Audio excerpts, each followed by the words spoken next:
What's going on, everyone? Welcome to the newest episode of the Believe in Oregon podcast. I'm Zachary, Neel. He's Jonathan Stewart. Jay Stu, it's game week, man. How we doing? Doing good. It's finally here. It's Finally here. It's been almost 9 months since we held our Duck fan therapy session back following the Rose Bowl. I was actually looking back at that episode earlier this week, and understandably, vibes were pretty low. Yeah. Comparing that to now, though, I think, it's only week one, but Oregon fans, I think, have bounced back pretty well and are geared We up for always what bounce should be a back. fun year. Oregon fans always bounce back. There's no doubt about it, right? There's nothing to be down about. We got a new facility going up on the campus. We get to wear Nike. You're in the Pacific Northwest, one of the most beautiful places in the nation. And your football team is thriving. We're recruiting well, developing these guys well because we have a good coaching staff. We're in the Big Ten. There's a lot of good things to be happy about. And last year we were Big Ten champions all over the place in all the sports. Yeah, it's true. It should be a fun year, and it starts on Saturday. It's Oregon versus Montana State at 1 p.m. at Autzen Stadium. Yes, Oregon is playing an FCS opponent, but I'll warn you and the other fans out there, the Bobcats are not just your run-in-the-mill FCS team. If you don't know about them, they've made it to 2 straight FCS championship games. They are the number 2 ranked FCS team in the nation going into this year. Yes, they are a lower-level team, but they are one of the absolute best at that lower level. Yeah, Montana State, on paper, this is obviously like a mismatch, right? But in games like these, you're not just looking at the scoreboard. You're looking at Oregon to have great execution, some good rhythm, some flow. Because again, this is not a conference play for them, but it's an opportunity for them to get to the table, and see what's on the table. Get to the table and see what you're capable of digesting, right? Especially for the young guys. Well, and we saw last year, Oregon had Idaho to open up the season, and they won 21-14. So that was a little bit closer game than you would have expected. But if you don't know much about Montana State, I'll try to sum it up for you. They're going to run the ball a lot. Last year, they averaged over 300 rushing yards per game with 41 points per game. They had an elite pair of running backs, and their QB was dynamic on the ground.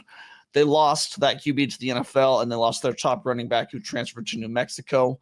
Still, they have depth at that position. Last year's freshman of the year, Adam Jones, leading the way. He's a second-team preseason All-American this year. They also have a pretty solid receiving game. It's a little bit unknown, but they've got another preseason All-American and Taco Dowler coming back. Yeah, I saw some routes of him. He's solid. He's a good player. He's like Renfro-esque. Yeah, absolutely. The passing game as a whole is kind of relatively unknown. They named former Stanford quarterback Justin Lamson the start of the other day. He actually played against Oregon in 2023 when Oregon played Stanford. He went 11 for 20 for 106 yards, no touchdowns, no picks. He added 32 rushing yards on 22 attempts. So offensively, it's you kind of know what to expect. They're going to run the ball a lot early and often, and they're going to, I think, try and shorten this game and keep that clock moving. Yeah. They're anybody that's on the football field is capable, clearly, of being a playmaker. And I feel like Montana State has been, the powerhouse of the FCS for a reason, right? So guys are going there, guys want to play there, and guys are being developed there. So you don't want to sleep on this team at all, clearly, because this is the first game of the season. Doesn't matter who you play. You need to come up there, strap up your helmet, and just be ready to hit someone. You've been waiting for this all off season, especially if you're the Oregon Ducks. The way you ended last season, you should be jumping at the first thing moving, right? Just to get back out there and make a statement. So Well, especially after, like you said, the way the last year ended and the way last year started. Like, Yeah. there's multiple reasons to go out there on Saturday and prove, that you are the team that a lot of people think you are. Because, yeah, usually you go into these week 1 games and everyone assumes it's going to be blowout. Not anymore. I mean, Mm-hmm. I think it should be if you Yeah. play up to your standard, but I am absolutely not assuming that they're just gonna, cover this point spread. We'll get to that later, but they got a lot to approve in this game for sure. Yeah. Exactly. So defensively, you've got a pair of preseason All-Americans on the defensive line with Paul Brott and Kenneth Eden, and a really solid core of linebackers as well. The secondary is a pretty big question mark. They lost all 4 of their starters from last year's team. We know how that feels in Eugene, but it would not be a surprise to me if you saw the Ducks just try and pick on the corners a little bit, throw the ball a little bit early on. Ultimately, though, week 1 game, I think it's going to be a pretty run heavy game on both sides of the field. Yeah, I mean, you talk about the secondary. The first thing that you think of is the guy's got to be able to cover, but the guy's got to be able to tackle too. So if they're a fresh bunch of guys out there in the secondary, and I'm an offensive coordinator, I am sending the run game. Yes, I'm making sure that they feel this contact early and often. So let's go over our biggest questions that we want answered in this game. Obviously, there are a million things that we don't know about this team, just it being Mm-hmm. so new. A lot of questions that we have going into the season. Obviously, not all of them are going to be answered. I think probably very few of them are going to be answered. You don't really show much in week 1, but are there things that you're kind of looking for this team to show you, or questions that you really want answered on Saturday? Yeah, there's a lot. I mean, with all the departures from last year, each position group has a question mark as far as who's going to step up to basically keep the momentum going, right? You look at the receiving group, you have Tez Johnson, who's making a splash right now in Tampa Bay, playing receiver. Who's going to be that guy that is Dante Moore's trusted safety blanket? Who's going to be that guy, right? I mean, obviously with injuries to Stewart, Dakorien Moore has been that guy that we've been talking about all offseason, right? But what about guys like Malik Benson, Gary Bryant Jr., guys that that need to show up, basically, and I look at the defensive line. Derek Harmon, he's in Pittsburgh right now.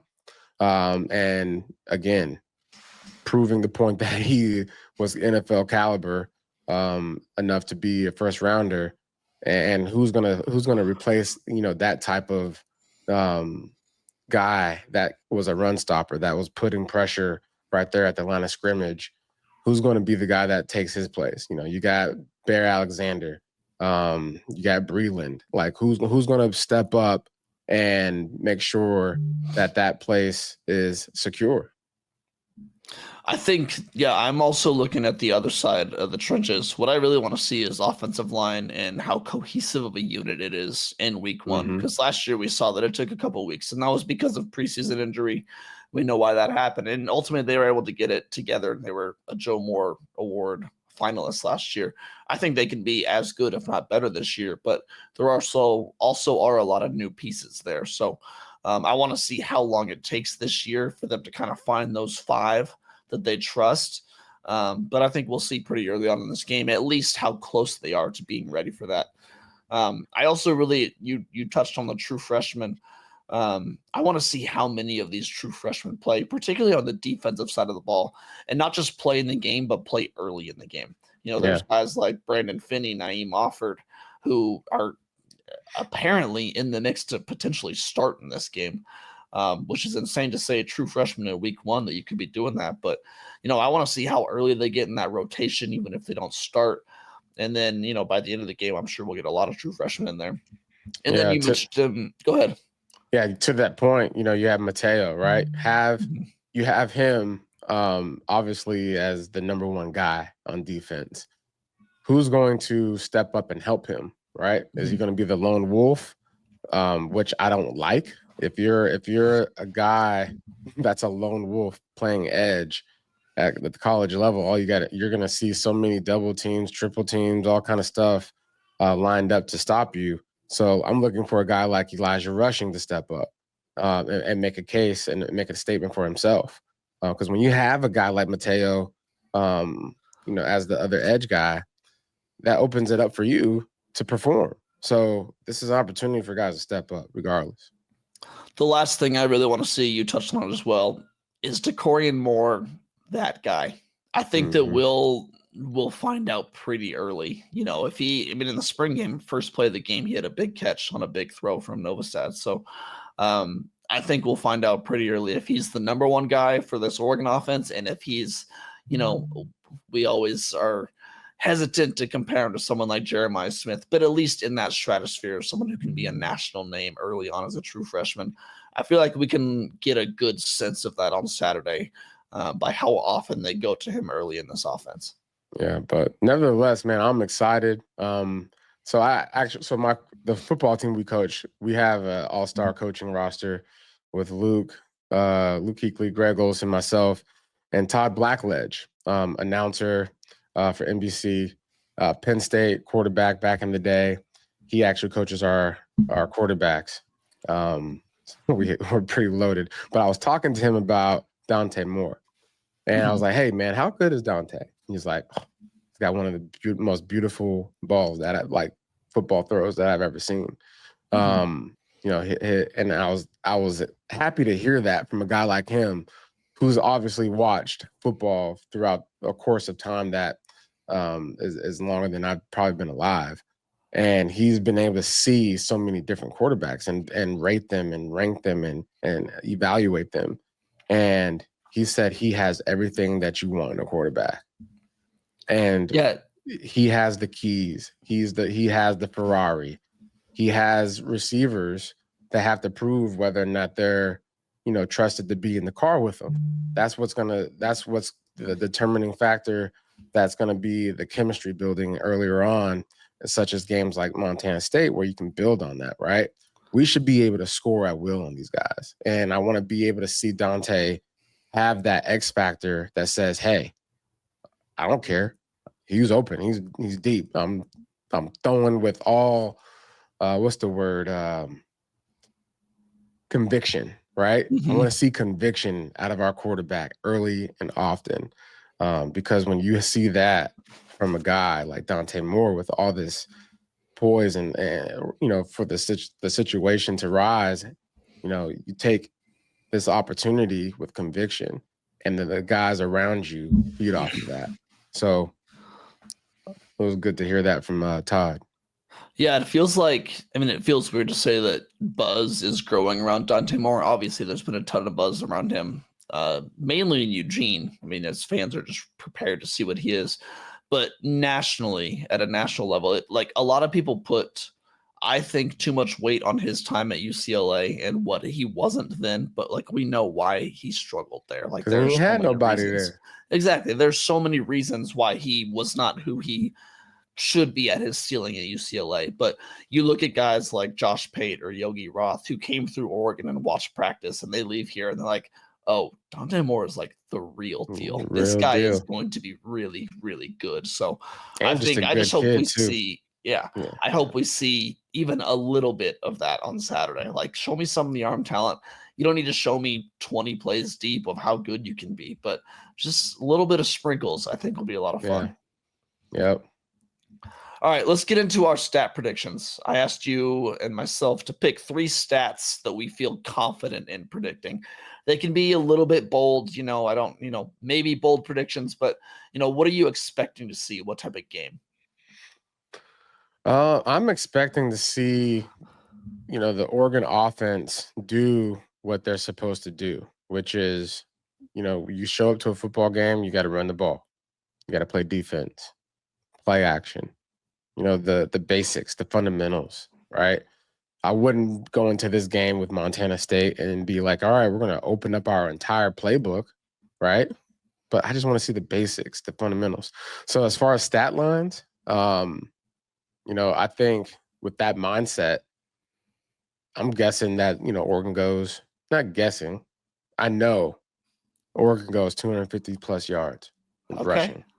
I like that. My first one is kind of along the same lines. I have Oregon's going to rush for over 5.7 yards per carry. So I think those are two in the same boat. Last year against Idaho, 2.9 yards per carry. They had, I think, 106 total rushing yards last year. It was interesting what you said about, not opening up the playbook. We talked to Will Stein, I think it was last week, and he said that he thinks that was one of their problems last year against Idaho. They brought too many plays into the game, and when you've got a new quarterback, Dylan Gabriel, still trying to completely learn the offense, he said that they kind of put too much on the plate. So I'm curious how much they open it up and how restrictive they keep it. Yeah, because this is these games are one individual, like these are individual games that you show up to and you plan for. But, as an offensive coordinator and defensive coordinator, this is a chess game. This is a long game. This is a season game. This is a game where if you put something on tape, it will be studied, right? So you got to make sure you are calling plays in that game to win that game, but you're also, methodical and intentional enough to think about the next 10 games of the season as far as who you're playing and how and who's on that coaching staff, right? How do they break down film and gear up for teams to play? Because you don't want to give anybody no bone, right? Well, and I mean, as a former player, I'd ask you, this is, with Oregon being as talented as they are and as good as we think they're going to be, how many offensive plays do you realistically need for them to win this game? 10, 15? Like, I don't think you need any more than, yeah, sure. I would actually say 20. Okay. Like 20, 25. Okay. And the reason why I want them to play in that second half, like no matter what happens in the first half, I want that second half to be something. Because last year, what did we do? We didn't score in the second half. Third quarter was like a dud. I need my guys out there on third quarter, no matter what the score is. We got to keep this mojo going. Because if we don't, we're going to lower ourselves to sleep. And then the mindset needs to just be, we're going in and we're playing and we want to play no matter what the score is. And if the coach pulls me out, I'm upset. That's the mentality. That's a good point because they did struggle so much in the third quarter last year that I would like to see them go through that halftime like it's a normal game, like it's a close game even, and just come out in the third quarter and jump on them. Then you can pull the starters. Then you can kind of get the freshmen in there. So what do you know about the running back depth right now? Like who's leading the charge right now? I think it's pretty tight between Whittington and Hughes up top. I think Hughes is probably number one, but I think they're going to split the carries a ton. Then DeJuan Riggs definitely getting in there. I think Jaden Lamar will get some run. And then I'm really curious to see these freshmen. It sounds like De'Aaron Hill. I heard De'Aaron Hill is like looking really good. I heard he's like and that. Jordan Davison too, but I've heard De'Aaron's name a lot. So I hope we get to see them a lot in the second half. Yeah, that's the mentality too, right? I remember playing, college ball, like, you play good enough to where you can get out and you get the young guys some run. I remember Andre Crenshaw, Remine Alston, like those are my little bros. And I always thought to myself, man, let's get up on these guys so we can give the younger guys some time, right? Yep. And we did that pretty often, my last year. We were beating people, good and bad enough to where the younger guys got some play. Because all that does is just really enhance your future, right? As far as the team goes, develop these guys with these real life bullets in these real life games. Two other stat predictions I have. I think Malik Benson ends the day with 5 catches for over 100 yards and 2 touchdowns. And I think linebacker Jerry Mixon leads the team in tackles. I want to say with 12 tackles. Got any other stats? I'm gonna go with Oregon's quarterback. He's gonna have a 70% completion rate. Okay, I like that. Over 70%. That's a good one. Yeah, that's that Will Stein specialty. Yeah. All right. The betting lines since we last talked have changed a little bit in Oregon's favor. It's Oregon minus 27.5, Oregon minus 4,500, and an over-under of 56.5. I'm assuming you are still taking Oregon minus 27.5 and the over. Wasn't it 225.5 at one point? 25.5, yeah. 27. It's a lot. That's a lot. I'm gonna go under 27. Okay. So you're taking Montana State spread plus 27.5. But I'm still over 56. I'm doing the same. Yeah, I'm right in the same boat with you. I was Montana State plus 25.5 just because I respect them as a team, and until I see something different in a week 1 game from what I saw last year, I'm there's a lot willing of points to give. I'm willing to lose some money. Yeah, I'm happy to be. I would be thrilled to be wrong. Please make me lose money this weekend. Let's say that. Never heard that one. Yeah, right. I went back to our show ahead of the Idaho game last year just to kind of see what we talked about, what we did. And we asked this question, which I think is a pretty valuable one. How do you measure success in a potential week 1 blowout? Obviously, that didn't happen last year against Idaho with the 21-14 win. But, I think that the question still stands. What do you need to see on Saturday leaving to feel like it was success? You talked about this a little bit earlier with Dante, but curious if you can dive deeper. Let's see here. Montana State, not good on paper. Supposed to win this game, Oregon. So you're not measuring the scoreboard. You're measuring execution. No sloppy penalties, no stalled drives, right? Depth contribution, get the young guys in there to make some plays like we just talked about. But more importantly, health. No key injuries. Okay? Yep. No key injuries. In a game where you're favored by 4 touchdowns or so, we don't need that. So I think the management from the coaching staff, despite what us fans think, it's up to them to make sure they understand what their players need and the exposure they need in these types of games to keep them upright and healthy. But I mean, as I just started this off with, obviously saying you don't measure this by score, I absolutely want this to be a blowout. So let's get that straight. Yeah, we do want that. But the film, I want this film to scream discipline, right? Yes. I want to scream discipline football team. And you talked about the offensive line and the cohesion there. Like, I want that to be like, they were practicing behind closed doors together, because obviously during spring they were all split up. So I want to be able to see this team playing like they've been playing together all offseason. Yeah, for me, there's 2 things that I really want to see. First, I want to see at least a handful of clean offensive drives, no penalties. That's a major thing early on in the season. And then just complete ownership of the offense from Dante Moore. I just want to see that, there's no real question marks on that side of the ball.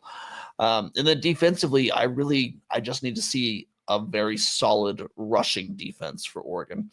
Montana State can run the ball. And, I think that's a big ask to hold them down to, under 150 yards or so. But after the Penn State game and after the Ohio State game, I just desperately need a new vision of Oregon's rushing defense in my head to go forward with. So I just really want to see those guys up front, especially with all they lost in Harmon, Caldwell, and Bossa. I just want to see them stout against the run. Yeah, stout defense, especially the interior, right? Yep. We have to make sure we play bully football, which means the line of scrimmage, take it back -2, right? Every time. And so I think we'll see that though, man. I'm excited. I think last year, the coaching staff, I think their approach last year, we'll see some changes there. And I'm excited to see this receiving group. I want to see who steps up there. And I'm also excited to see the running backs. I want to see who the actual coaching staff depends on. And, Micaiah Hughes being, he's gotten a lot of the hype with the preseason All-American stuff. But, I think, with the way the running back has the way that we ran our running backs last year, with Noah Whittington, he was running over guys. So I mean, I honestly feel like he's due for a breakout year. I think he could. And I think you talk about a guy that was playing behind Jordan James, splitting time with Jordan James, and had a pretty good season, and then for you to go out and go bring in another guy to basically compete with you, aka measure up against you to replace you type thing. I don't know. But, if I'm him, that just motivates me. So totally, I think just from that standpoint alone, he's going to have a breakout season if he gets the opportunity, which I think he is. Agreed. All right, once again, before we close out the show, we are going to go to our new Oregon trivia segment, Quack Facts, where I try to stump Jay Stu. You ready for this? All right, let's do it. Who was the first ever Oregon Duck to be inducted into the Pro Football Hall of Fame? Dang.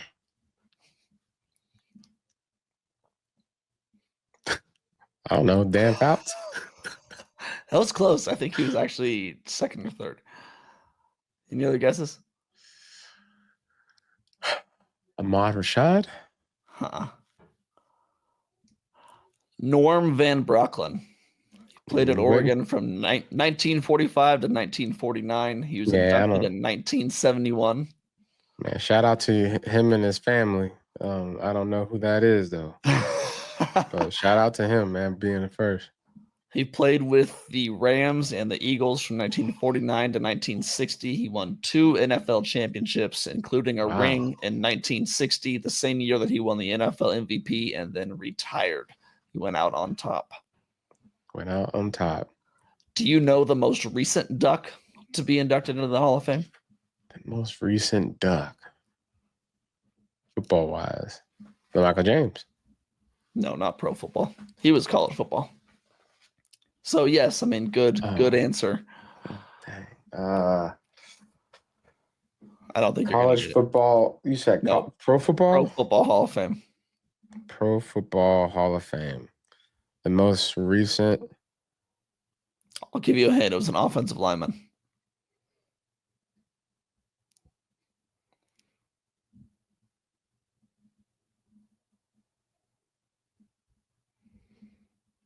Three, 2, Pro Football 1. Hall of Fame. Who? You give up. Gary Zimmerman, 2008. Oh, dang. That was when I was drafted. That was a while ago. Man, that was a while ago. There's a lot going on in 2008. I was getting drafted. I believe that. The world was falling apart. I believe it. That was the economy was shaky. Yeah. All right, well, let's wrap it up there. That was good, man. You stumped me on both of them. I got it. We've officially got a game this weekend. Again, kickoff is at 1 p.m. on Saturday. They'll be aired on the Big Ten Network. I plan to hop on and do a quick recap show on Saturday night, so look out for that.